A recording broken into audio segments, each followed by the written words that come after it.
If you have ever been around a child before, or if you've ever been a child, which is all of you, you've heard them say, "That's not fair." And when you hear a child say, "That's not fair," or an adult say, "That's not fair," what's the number one go-to response? You know it. Yep. Life's not fair, isn't it? I mean, you just hear someone scream, "Well, that's not fair." And you're like, yeah. Well, life's not fair. And we love giving that right back at someone. You're right. Like, come on. Yeah, life's never fair. Until we say, "That's not fair." Right? It's one thing to look at someone and say, "Yeah, life's not fair." But when that unfairness is crashing and splattering all over our own lives, like the last thing we want someone to say is, "Well, life's not fair." Because here's the thing we know. Yeah, life's not fair, but that doesn't make it feel any better. I mean, I've encountered not fair moments across my life. Years ago, my wife and I were newly married, and we were facing infertility issues, and all of our friends were, they were having babies left and right, and we couldn't. And we're just like, well, this is not fair. My sister, some of you know her story. She never smoked, never chewed tobacco, and she gets tongue cancer of the tongue. It was like, what? That's not fair. On my 40th birthday, I'm sitting at a resort in central Pennsylvania, and I get a phone call, and my dad has pancreatic cancer. That's not fair. My wife and I, kids, we moved across country to this church where we felt like God, it was like saying, "Go."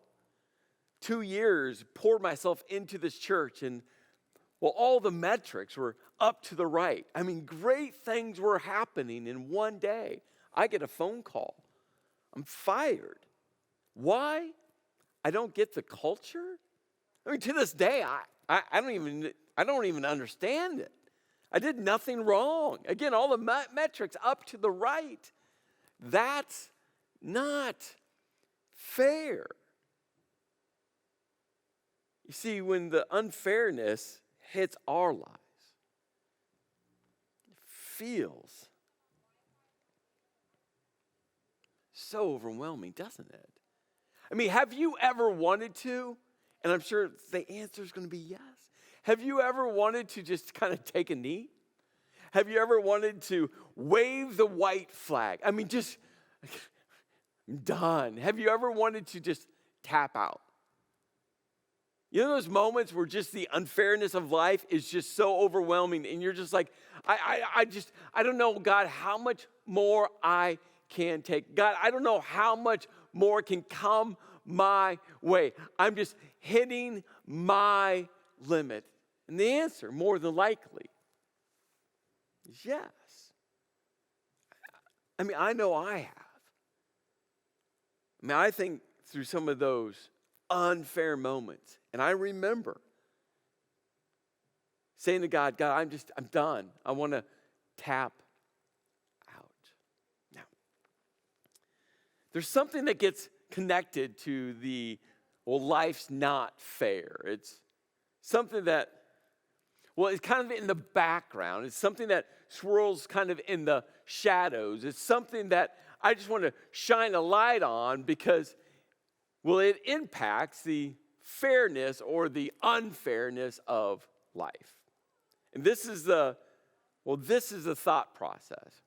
I make the mess. If I make the mess, and whatever the mess you want to attach that to, right?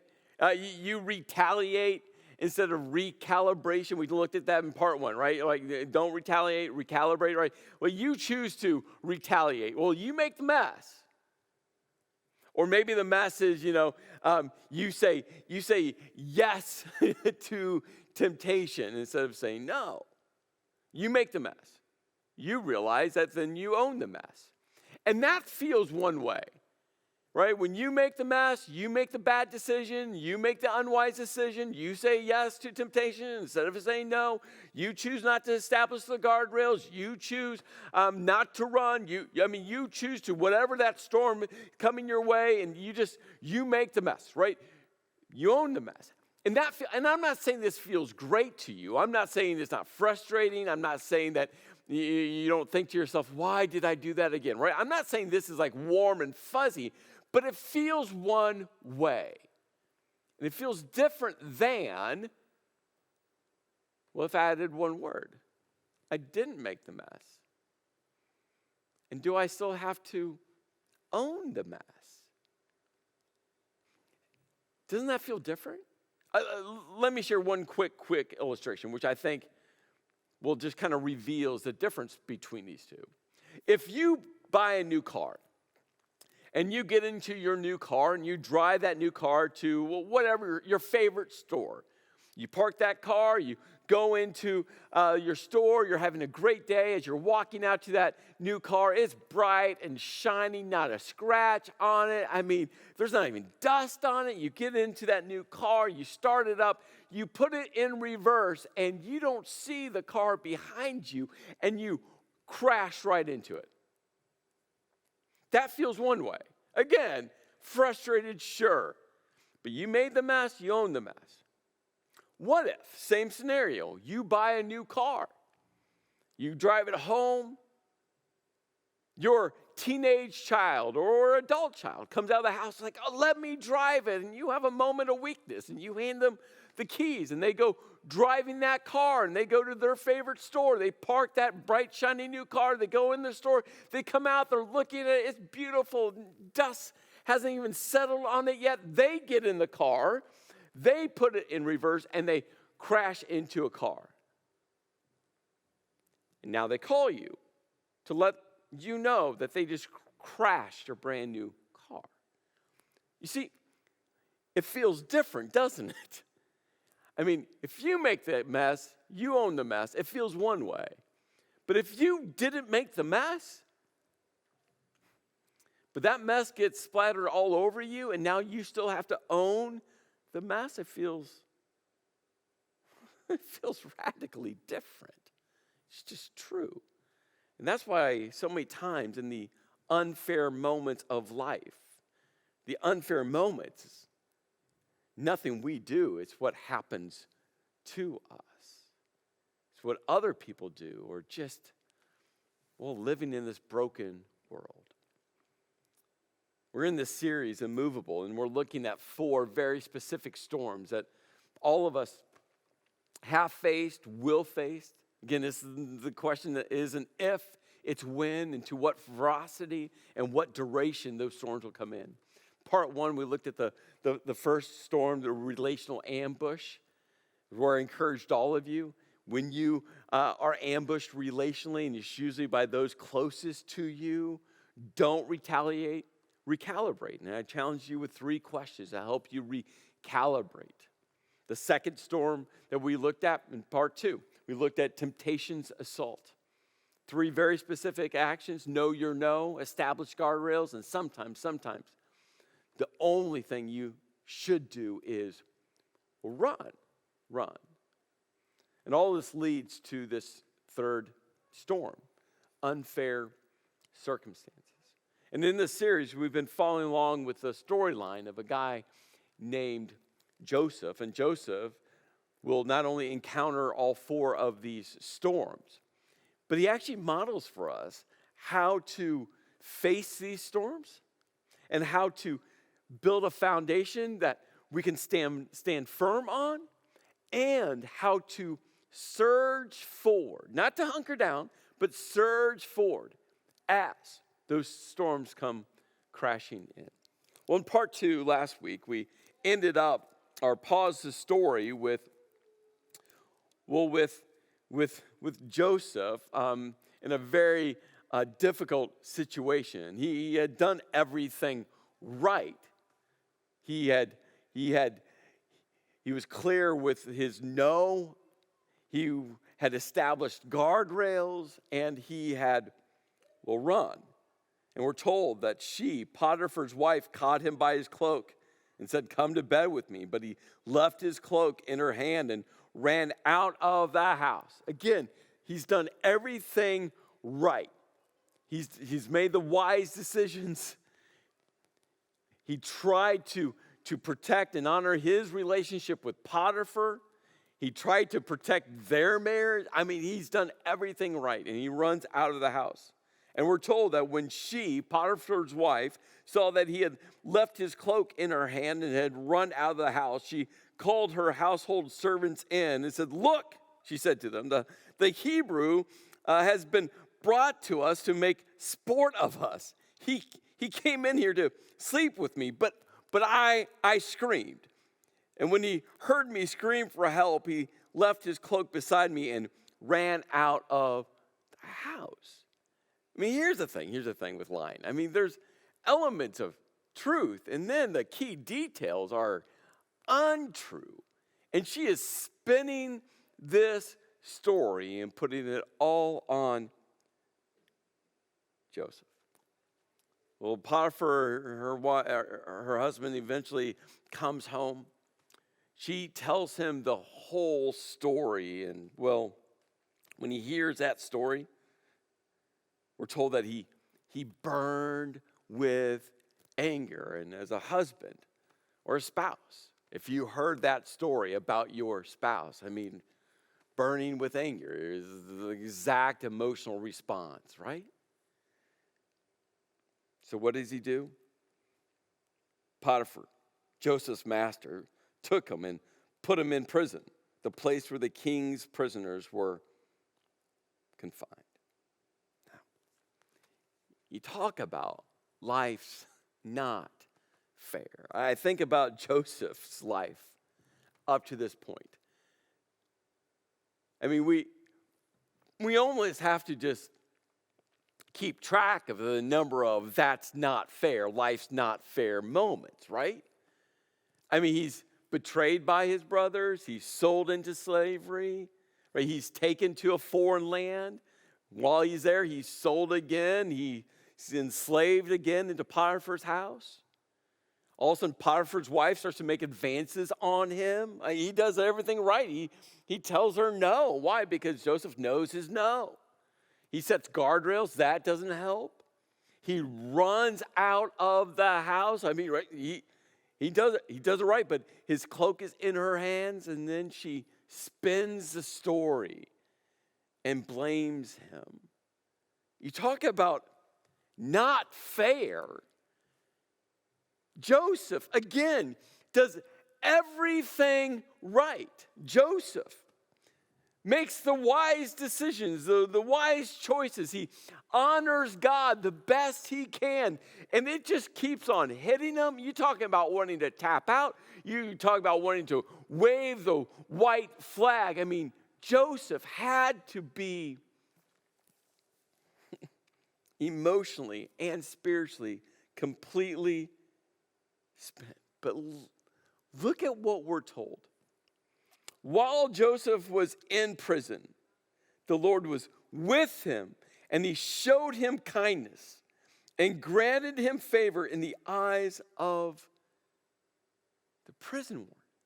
Think about that. I mean, God was with him, and his kindness, just wrapped around him, and he showed him favor. You see, when what you're going through, God just might use. And you have to hold on to that. What Joseph was going through, God was going to use in such a powerful way. I mean, you're going to see it start to unfold. Joseph in prison, but then God is going to do something. And what I encourage you to hold on to is, maybe in all the unfairness that you're facing, that just maybe, God's going to use. Because Joseph finds himself in prison, and God was with him. And God's kindness enveloped him. and he prospered, even locked up in a jail. So the warden put Joseph in charge of all those held in the prison, and he was made responsible for all that was done there. Again, do you see this pattern? Joseph sold into slavery, gave his best to Potiphar. He rose up that ladder of responsibility. He's now thrown into prison. Guess what? He gives his best. God was with him, and he climbs that prison ladder. And now he's responsible for everything. And the warden paid no attention to anything under Joseph's care because the Lord was with Joseph and gave him success in whatever he did. So Joseph is locked up in jail, and one day he wakes up. And you see, if you think back all the way to part 1, there's a storyline that ties all of Joseph's story together. If you think back to part 1, what was the one thing that happened that really pushed Joseph's brothers over the edge? What was the one thing that took place? The one event, the one moment where, jealousy started to rage within Joseph's brothers. Do you remember that? Well, Joseph had a dream. In fact, he had 2 dreams. The first dream was about just his brothers. The second dream included his brothers and his parents. But both of them had, them bowing down to Joseph. The jealousy that raged within his brothers were anchored to the dreams he had. And then all of a sudden, Joseph finds himself in prison. Again, he didn't do anything wrong, but he's in prison. And one morning he wakes up, and there was 2 individuals that had been thrown into the prison. It was Pharaoh's cupbearer and his baker, and they were sad. They were distraught that something was bothering them. So Joseph walks up to them and asked the logical question, "Hey, what's going on? What's wrong with you?" And they both look at Joseph and they said, "Hey, we both had dreams, but there's no one here to interpret these dreams." You see, in ancient times, dreams were a way that they believed that the gods would speak to you, but you had to have someone, a magician, someone to interpret these dreams. And for the cupbearer and the baker, living in Pharaoh's court, they would have plenty of people that could interpret these dreams, or at least try to. But now they're locked up in prison. They had no one to interpret these dreams. So they were really they were sad and distraught, not so much about the dreams, but because they had dreams and no one was there to tell them what they meant. But when Joseph walked up and asked, "What's wrong?" and they told him about these dreams and no one was there to interpret them, Joseph says to them, "Do not interpretations belong to God?" Now, for the cupbearer and the baker, they were living in a culture, a religious framework with many, many, many gods. And Joseph believed in the one true God. And he used this moment to kind of start to build a bridge, a spiritual bridge, and said, "Don't dreams belong to God?"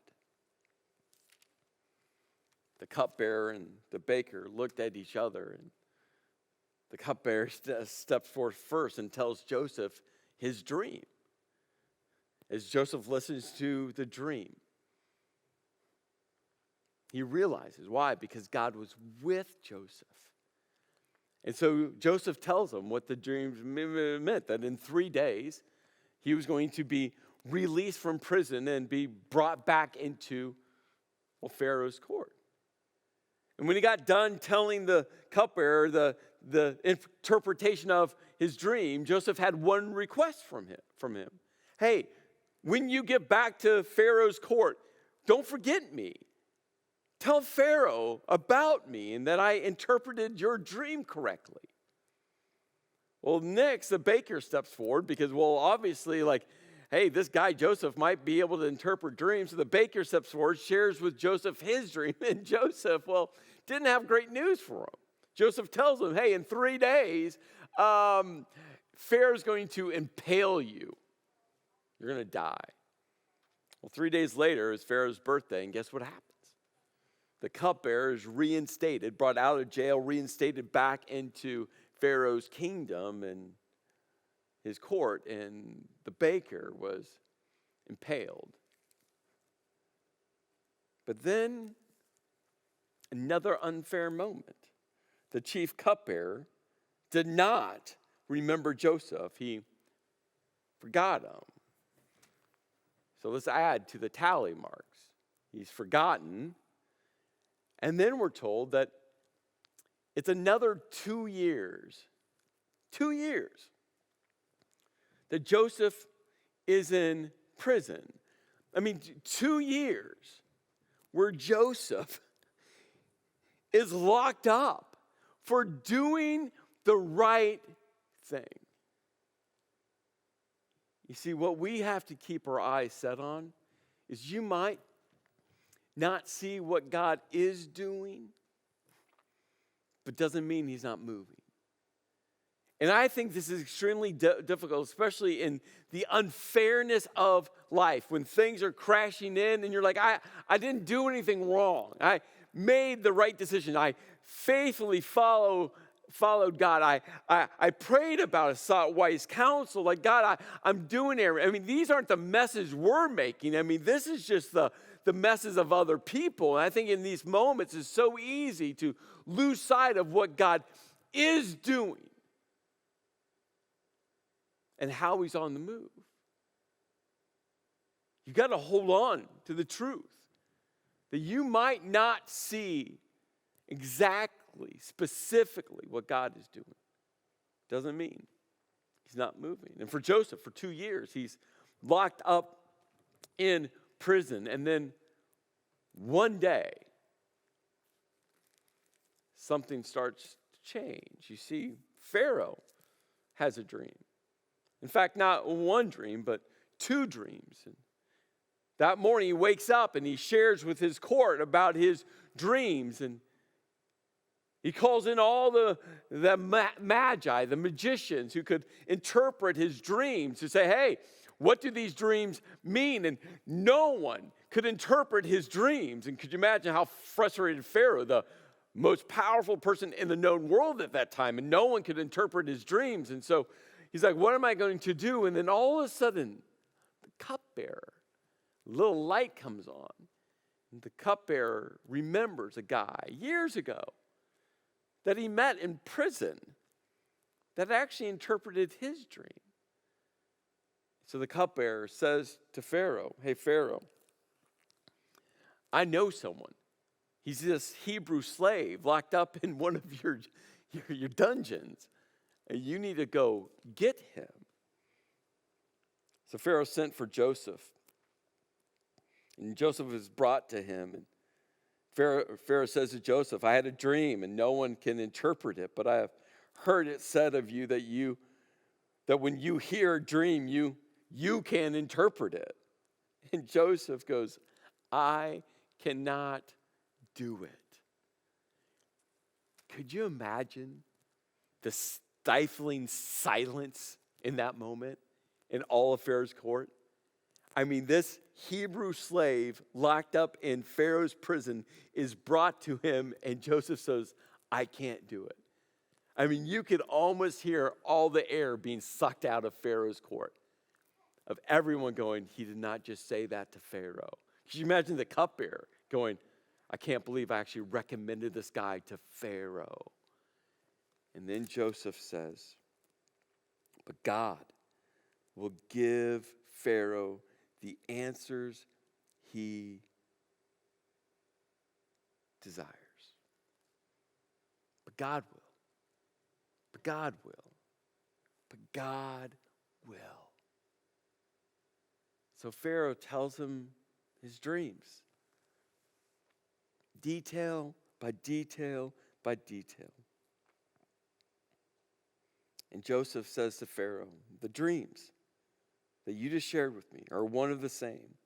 And God has revealed to you, Pharaoh, what he's about ready to do. And Joseph tells Pharaoh, there's going to be 7 years of abundance and 7 years of famine. That they're about ready to enter into 7 great years, and then it's going to get bad fast, and it's going to last a long time. So Pharaoh said to Joseph, since God has made all this known to you, there is no one so discerning and as wise as you. So Pharaoh said to Joseph, I hereby put you in charge of the whole land of Egypt. You see, again, we're fortunate to know the next parts of Joseph's story. But I think about the years that Joseph spent in prison. I think about Joseph, how many times he said to God, God, I gave you my best. And is this what I get? I think about the moments where Joseph goes, hey, God, I made a bunch of right decisions. And how did I end up here? Hey, God, not perfect, but I've been pursuing you to live a life that reflects you. Hey, God, how much more can I take? Hey, God, do I even deserve this? But you see, Joseph knew that God was on the move, even though he didn't quite know what he was doing. Joseph trusted that God was doing something. And Joseph just wanted to continue to be faithful in his following, trusting of God. Years ago, I was going through one of those really, really dark times where I wanted to tap out, where I wanted to wave the white flag, where I just wanted to say to God, I'm just done with the unfairness of this moment, the unfairness of this situation. I mean, I had screamed at God, I'd begged God, I had prayed, I had tried to run away from God. I mean, I'd done everything. I talked to some close friends, and I shut people out. I mean, I was just on the extremes of life.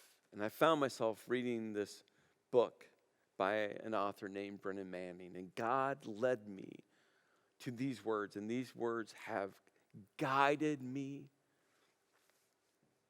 ever since. You see, God, through Brennan Manning, wrote these words. Unwavering trust is a rare and precious thing because it often demands a degree of courage that borders on the heroic. When the shadow of Jesus' cross falls across our lives in the form of failure, rejection, abandonment, betrayal, unemployment, loneliness, depression, the loss of a loved one. When we are deaf to everything but the shriek of our own pain. When the world around us suddenly seems a hostile and menacing place. At those times, we may cry out in anguish, how could a loving God permit this to happen? At such moments, the seeds of distrust are sown. It requires heroic courage to trust in the love of God, no matter what happens to us. Heroic courage, no matter what you are facing. Heroic courage, no matter how unjust it is. Heroic courage, no matter if you created the mess, didn't create the mess, how messy it is. I mean, heroic courage to say, God, no matter what, I'm going to follow you. Heroic courage that says, God, I will trust you. God, I might not see what you're doing, but I trust you and I know that you are moving. Hey, God, I might not even see you at all, but I know you are with me, and I know your kindness is enveloping me, and I know all things work for your good, for those who love you, and are called according to your purpose. That even in the good, and even in the bad, and even in the mountaintop moments and the moments where you're just sliding down the other side of the mountain going, God, catch me. In every moment, God, I know you are with me. It takes heroic courage. Heroic courage. There's a prayer, I've shared this before. It's a prayer that I pray, if not daily, every week. These words are on my lips. God, help me to see what you see. Guide me, direct me. I want to stay one small step behind thee. It's that first part of that prayer. God, I just want to see what you see. Because here's the thing, when the unfair parts of life come crashing in, it's hard to see, isn't it? When you're screaming to God, God, why are you allowing? It's hard to see. And I think for Joseph, 2 years was a long time for him to say, God, I was honoring you. God, I gave you the glory. God, I gave you the credit. God, I pointed everyone to you, and yet I'm still locked up. God, I don't see what you're doing, but I know you're moving. And it's a powerful prayer when you're like, hey, God, I don't see what you're doing. I don't see how you're moving. I don't know, but God, help me to see what you see. I want to lens through you. In the midst of what I'm going through, God, I want to see what you see. And guide me and direct me. And I want to stay one small step behind thee. So when you shift, I follow. And when you pause, I pause. And when you surge forward, I surge forward with you. Hey, God, I might not know what you're doing, but I do trust that you are moving. Right now, we just want to create a space for you to pray those words. God, help me to see what you see. I don't know what storm you're facing right now, but God's with you. His kindness is enveloping you.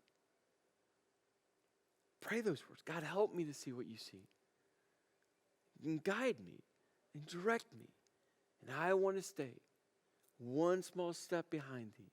Hey, God, I want a firm foundation, and I want to surge forward with you. So right now, you pray those words and listen, because God just might be speaking to you.